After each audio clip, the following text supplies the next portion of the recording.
Well, good evening, Vitamin M family, and welcome to the Vitamin M Show, where the M stands for motivation. Listen, this is the pre-show. This is the time for you to get ready, yes, so that you are prepared for everything that is going to be given out on tonight. Listen, this is the preparation time. It's just to get ready to go gather, go get in your favorite spot, go get your favorite drink. Listen, you know the things that you need, and so I'm going to say them early on tonight. But just before I go there, listen, tonight we are continuing our series highlighting small businesses and them sharing their journey and them giving us nuggets and tools and all the things so that you can decide if it is your thing to take that leap. So listen, when we are in the pre-show, what are we here to do? We are here to go get your Vitamin M journal, because you're going to need to take notes on tonight, because you should have taken notes from last week. This week is going to add to those notes. You need a writing tool. You need something to write with. And I always need you to come with an open mind, heart, and soul, so that you are ready to receive and you're open to what we have to say on tonight. So let's go get your vitamins. This is your Vitamin M. This is your motivation for the week. Get your vitamins. Good evening, good evening, good evening. Hey. Good evening. Yes, welcome to the Vitamin M Show. I am your host. I am your hype girl. I am your fire starter. Listen, I am on this journey with you for the next 30 minutes, and I cannot be more excited about it. Yes, I am excited about taking this journey with you. I'm excited about everything that is going to be shared on tonight. And listen, just as I said in the pre-show, we are highlighting small businesses. We are talking about their journey. We are talking about what they have to offer. And I am excited about, listen, I am just excited about it because I am a small business. And listen, we've heard from it. You know the journey. I will share more about my journey, but I wanted to bring other small businesses along on the ride, for them to tell you the ups, the downs, the as I like to say, the good, the bad, and the ugly to this entrepreneur business. And most of our guests have full-time jobs, so we are doing a full-time job as we are getting our small business off the ground, and we're telling you all about what that looks like. Listen, what is our goal every single solitary Sunday night? Is to do three things. It is to do what? To break down walls, to produce positive thinking, and to exhibit resilience amid any situation. And I'm telling you, our guest on tonight has exhibited that very thing. What do those walls look like when they come down? How does she keep it positive? How does she do what she does and also holds down a full-time job? I am excited about this on tonight. Listen, we are family, and I say you're family, but we are literally cousins. We are family. And so I am excited for my cousin, LaSanya Miller-Heard, to join me on tonight. She is the owner, co-owner, and I'll let her do all of the explaining of Mystique Decor and More. LaSanya, welcome to the show. Thank you. Thank you so much. I'm so glad to be here. Oh. I am co-owner. It is a partnership of Mystique Decor and More. Yes, Mystique. Mystique, we came up with that name because... Okay, that was good. Yes, I want to talk about that. How you, yes, go there right now. Yes. La being my first name, LaSanya. So we took the La, and my sister's name, which is my partner, is Misty. So we had Mystique. And if you really dig a little bit deeper into that name, it means the mysterious. It means extraordinary. It means out of the box. It means uncommon.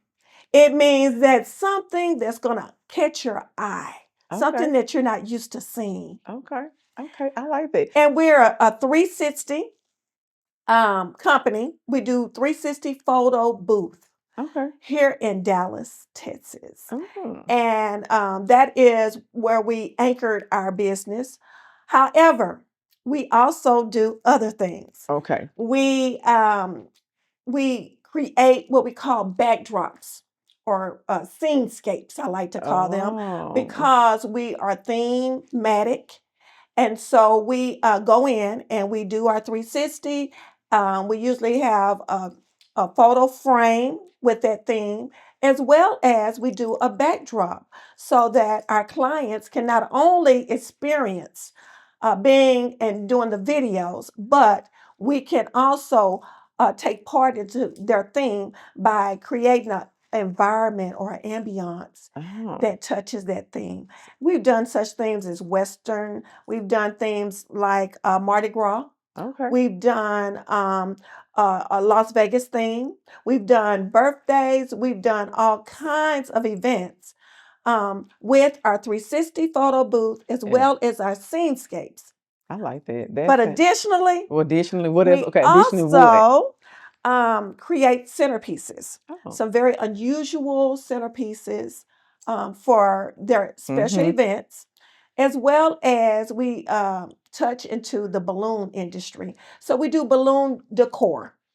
And the balloon decor can be something as fancy as an arch to something as unique as a balloon sneaker. Okay, okay, so we're doing sneaker balloons too. Okay, wait a minute. You didn't gave it all. What? Okay. So tell us, LaSanya, just a little bit about about yourself, like you personally. Just tell us a little bit about your history, where I mean, like degree, where you're from, all of that great stuff. Cause I know what the people don't know. So I need you to just introduce to my because these are my cousins, and so tell us a little bit about you first. Well, I am the oldest of three Okay. and the first child to receive a degree. And so I have 3 degrees. And so here I am with these 3 degrees. And what do I do? What do I do? Well, I have broke one generational curse, Come and on. that was going and continuing my education. Mm-hmm. So I found myself wanting to break another curse, and that is my family and my friends just being consumers. I Ooh. wanted to be a producer. I wanted others to come to me to Come on. receive either a product or a service. I love it. Now, which one I couldn't figure out, product or service. So I was able to attend your conference. And one of the main, I guess, ideas that I Mm-hmm. got from that Mm-hmm. was taking my shot, doing something that I was fearful of, overcoming my obstacle. And Yep. the obstacle was, what is it that I need to do? What is holding me back from becoming that producer? Wow. What is ooh. And So you went to the so wait a minute. You went to the conference and it was overcoming obstacles and it was a 2-day symposium and you're telling me that catapulted and that what at least jump started so nobody in your family at this point owns a business because you just said I had to break 2 generational curses. I had to, number one, walk away and then have a degree and be degreed and graduate, and then number two, I didn't want to just be a consumer. I wanted to be a producer. I wanted to offer. Wow. yes, absolutely, Wow. But absolutely. why want to be a producer? Why not just be a consumer and be satisfied with it? Well, in the conference, I learned that it was time out for mediocrity. Yeah, Lord. It was time out for just being comfortable in dysfunction. And so what I had to do is I had to come out of that dysfunction, but I had to figure out what is it? And I had to pray and ask God, what is it? Because it has to be more. So what is it that I should be doing right now that's gonna make me a producer, Come on. and then B, get me out of this dysfunctional environment of mediocrity. Mm, that's a lot when we ooh, that's a lot. Like that and I say it's a lot because I think we're okay. I believe now we having this conversation because we're just going back and forth. But I think sometimes we get comfortable in dysfunction, we look at the dysfunction and think that that dysfunction is okay. What makes you look at dysfunction and say that it's not okay? Or what would you tell people to encourage somebody to rise out of their dysfunction? Well, one of the things when I did come to your conference, um, I surrounded myself Yep. with people that's wanting to get out the dysfunction, or also it was people in that circle that were already successful in getting out. And so I think it's always good to be around people that either have been there and they're out, or that are there and you're in there fighting together. And so I found myself in that circle, and I continue to contact and be in contact with those with that type of mindset. So I Yep. realized at that point that they had a growth mindset, Mm-hmm. and they were not um, allowing that fixed mindset to hold them back. Yeah, man. I will tell you that because I think one of the keys, don't you think that a key to being an entrepreneur is having that very thing, the right kind of mindset? Exactly. Because you talked about a fixed versus a growth mindset. And I don't know if the audience knows about the difference audience between a growth and a fixed mindset. It is exactly what the words say. So a growth mindset is expanding, wanting to do better, wanting to get better. And you see something in a growth mindset and you see it as growth. You see it as how can I expand and make this better, versus a fixed mindset looks at it and says there's nothing else that can be done. I'm stuck. I can't do any more than I can't do any more than what's here. But obviously you have a growth mindset, because you wanted to grow your business. And so you said at the beginning that it started out with the 360 booth and you've kind of went from there. What made you start with the 360 booth, and then why are you venturing off into the other pathways? Well, it all started, it was my mother's birthday. And of course, that's very special to her dear children. And we found ourselves Mhm. taking pictures and pictures and pictures and pictures, but the pictures were basically the same. The pictures all had the same pose. The pictures, every single holiday are the same. What could we do to make it a little bit different? What is it that I can add to Mhm. add spice to these pictures? And so after research, after Mhm. prayer, God gave it to me. I went to an event and I was like, what could I do? And I saw it and I knew then, okay, confirmation, confirmation. He gave me that idea for that.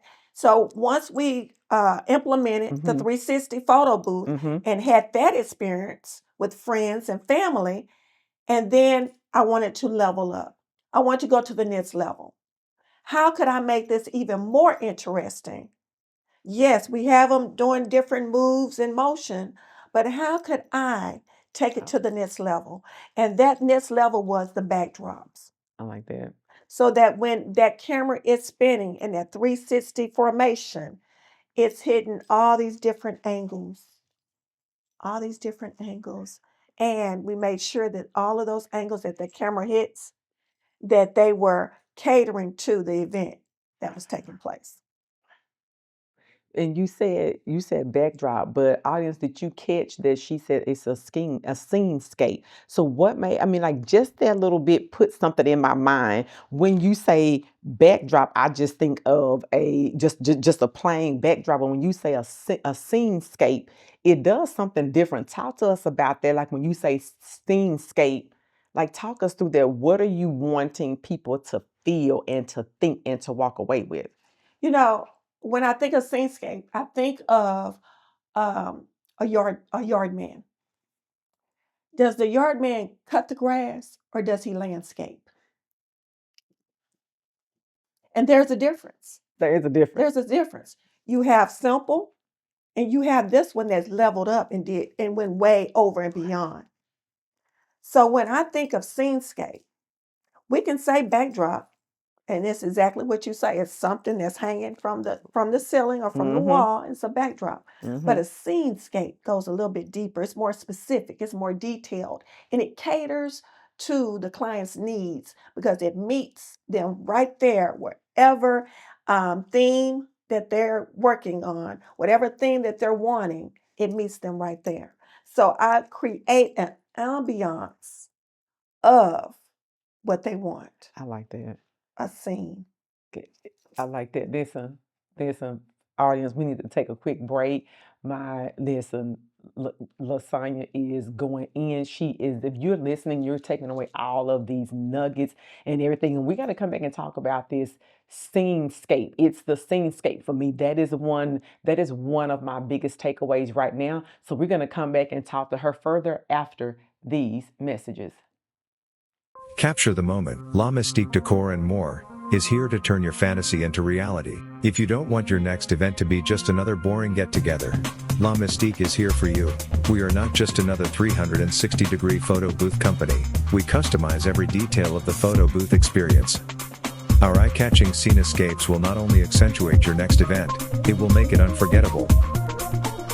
Enjoy our backdrops, Air Jordan balloon shoe mosaics, centerpieces, and our unique 360-degree photo booth experience. Contact La Mystique for your next gathering to add class, style, and a personal touch for your honoree and guests. Our photo booth provides guests with a unique video keepsake, featuring a customized overlay made specifically for your event. Contact La Mystique Decor and More today so that we can turn your fantasy into reality.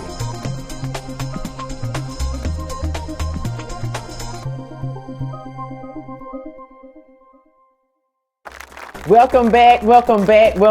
Listen, we are in this. We are deep. We're talking to my cousin about her business, and I'm excited about it. I'm excited that we're running businesses in this family. We're making this thing work out. We're all taking this journey. Together. So I'm excited that we get to collaborate and that we get to talk about our entrepreneurial journey. And so we were. One of the things that I wanted you to talk about was, what was life like? Like, I know, but talk to me about before. So like, what was it like before you started the business? And then like, how are you now that the business has started? Like, give me the before picture and the after picture. Like, what were you like before? And then here sparks this idea that you're like, okay, hey, I'm going to do something different. I'm going to, I'm going to break the generational curse. And I'm going to start my business. So what is the two journeys? Like, what does that look like on both sides? Well, before my business, I'm an educator and have been educating for 23 years. And when this idea came to me, I'm like, I've been teaching all this time. That's all I do. This is it. What do you mean? Give me a new idea. I'm still teaching. And so I'm trying to get this down. And so it was a struggle at first. And thank God that I was able to receive confirmation through not only your symposiums, but also through your vitamin M to keep going. Mm-hmm. Overcome the obstacle. Take your shot. You said struggle, but talk about the struggle. What was the struggle? Like we say, but I mean, this is time to be real, like struggle. Like, was it a real struggle? It was a struggle because being an educator is very time consuming, right? And so when am I going to have time to do that? Because I'm teaching during the week. I'm doing lesson plans and following up paperwork on the weekends, and I'm going to church. So when do I have time for anything else? Ma'am. And so that was the struggle. I love that. And then I had to look at, yes, you do have time. You do. You need to be a better manager of your time. Ooh. And then once I became a better manager of my time, I could see all of the extra time that I could be pouring into myself. And I made the change. I took the time. Of course, I had to write it out and say, look, you're using this much time here, and all this extra time you wasting doing this. Come on. And so I had to go back and reprioritize. because sometimes we have some stuff at the top of the list that can come down a few notches. We can do And that. so after reprioritizing, and then I saw that you do have extra time. That's And that- it's for you. It's for you. You're doing all of this for others, but what are you doing for yourself? dude. And so that's when I began to say, Mm. okay, it's that time.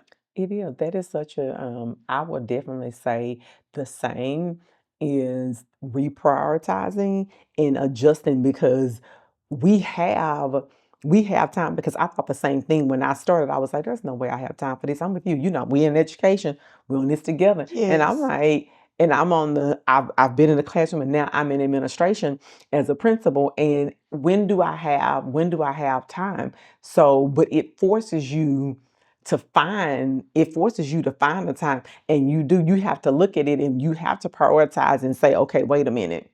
And I like how you said I had to write it all down. That's the educate. We got to write it all down, break it down, and see where. Hold on, I need to see this on paper. I need to see where Yes. I have this time. But that is true. It forces you because you're like, when else do I have time to pour out and to do something else when I'm doing all of these other things? But in fact, when I put it on paper, to me, it cements it. I don't know. It's something about when you write stuff down. Yeah. I don't know. Making that vision right there, plain, Yes. writing it Yes. down. Yeah. And once you see it, I think it does something to your brain where it triggers your brain Yep. and it begins to process. Mm-hmm. And once it's processed, Mm-hmm. it goes into what we call our long-term memory Yes. bank. And once it's there, because we wrote it down, and then we're able to move on that. I think so. Because because I think we spend a lot of time saying I don't have the time, but it's how am I prioritizing the time that I have? And in your business, it makes you prioritize the time you have so that you get the things done that you want to get done. Something you said that I think that audience you need to think about is that you said something and we heard it from our other guests as well about the amount of time that we pour into other businesses or into other jobs. If I can pour that much into that, why can I not pour into myself, into something that I want to, and something I want to do to see me be successful? Would you say that that was a form of that starting the business in a sense was a form of self-care? Definitely self-care. And many of us, and for them to have their business, they had to make sure that they were doing self-care. That's true. Mm-hmm. So it should be a cycle. So what they did was they said, you know what, I'm going to take care of myself. I'm going to pour into myself. And they became producers. Mm-hmm. As a consumer, we need to keep that cycle going. And then we say, okay, I poured it to them. Now I'm going to pour into myself. Mm-hmm. And then the next consumer that comes, it's a cycle. They should say, hey, I poured into her. Now what can I produce? Let me pour into myself. Because this right here, this conversation it's a cycle. It's the producer, the consumer. It's the cycle of pouring in because our goal is to encourage somebody else to start theirs, Yes. to get started. And that's the main thing for the vitamin M for me is definitely that. It is, how do I spark somebody else to go? How do I spark somebody else to go, go, go? Like, let's get it started. Don't wait, so that you don't sit back and then think about all the times that the shoulda, coulda, woulda, or I look back and I'm like, darn, I should have started something. Man, I could have did that. Have you ever, how many of us, and honestly, I'm gonna ask this, you can answer for yourself, but how many times have you watched something and you were like, I could have came up with that idea? Yes, all the time. All the time. And you're like, All the time. Or I was doing it or I came up with it, but I did not proceed with it. But someone had enough strength mm-hmm, mm-hmm, and belief in themselves to mm-hmm. say, okay, I'm going to take this and I'm going to go to the next level with it. Because I've seen some things that I've done and I'm like, okay, I came up with this, but I left it right there. I left it right there. Mm-hmm.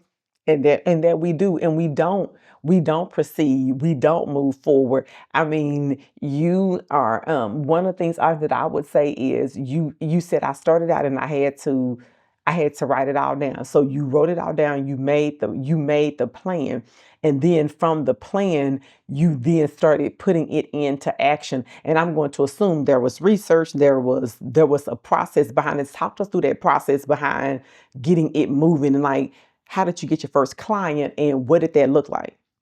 Okay. So first of all, as you mentioned, I did have to write out a plan. Mm-hmm. I had to write out a plan. Once I wrote out the plan, I had said, well, let me see. Let me find others that are in this industry. Mm-hmm. Let me have a conversation with them. Mm-hmm. I like that. And so I took their experiences, That's whether good. it was good or bad. That's I good. took all of those experiences and I said, okay, this is what I want for myself. Yep. So first of all, making the plan, then finding those expertise in that industry would be my second one.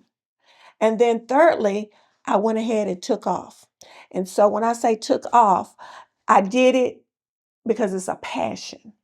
I didn't look for any money for it. I did it because I enjoyed it.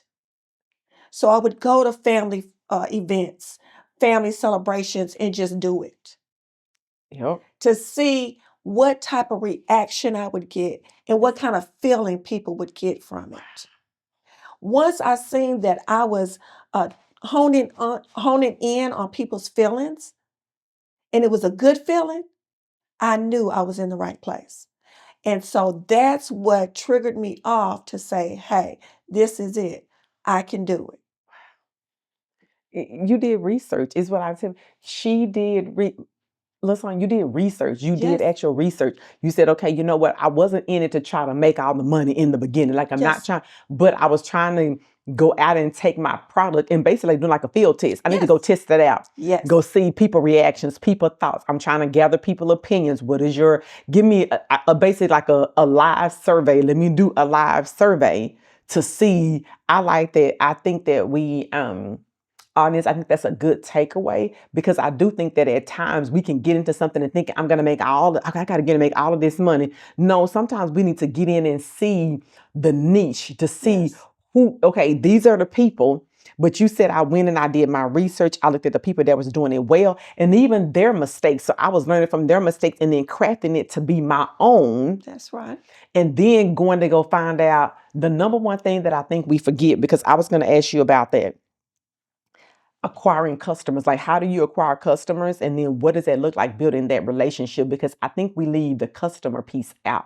I think we will start a business, but we forget that side of, but what does the consumer really, what does the customer want? Like, what do they want, so I can produce what they want? Not just when yes, I have a product, but I need to produce what they actually are desiring. So what does that look like for you? What does customer acquisition look like? And then how do you build those relationships so that they become repeated customers? All right, great. So in the beginning, word of mouth is Okay. where I received my first customers. Once I'm able to get those clients, we have a meeting. I meet with them. I find out what their likes are. I Mhm. find out what do they want to feel. Yeah. When Okay. they walk in this place, what do they want to feel? When they get on that 360, how do you want to feel? What vision do you have in your head? And that is actually my motto. That is my motto for my business. And that is making your dreams, whatever it is in your head, making your dreams turn into reality. Wow. So I want to get that vision of Vision. what you have Mm-hmm. and turn it into real life for you. Wow. I love that. So I meet with them. I usually meet twice. Okay. I meet initially to kind of map out what they want Mm-hmm. and how they want it.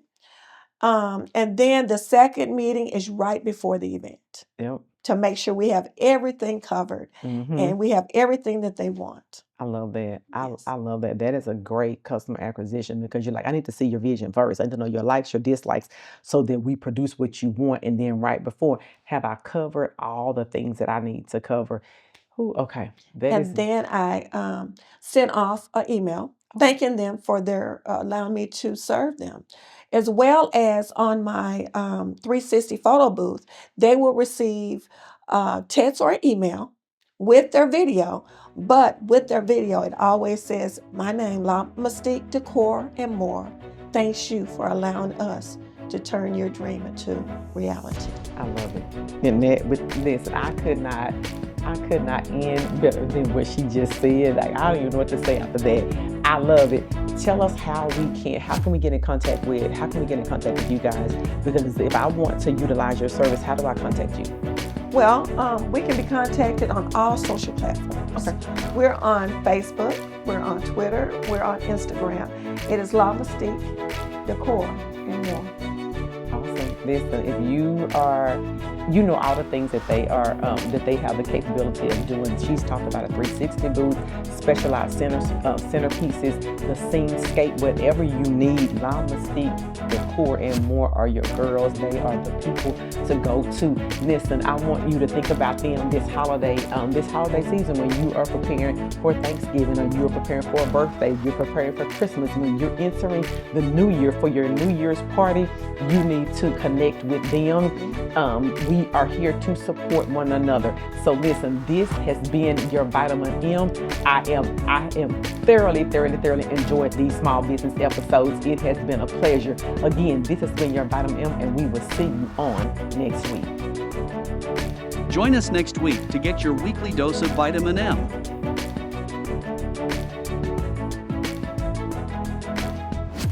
Please visit our website at www.marchellesterling.com.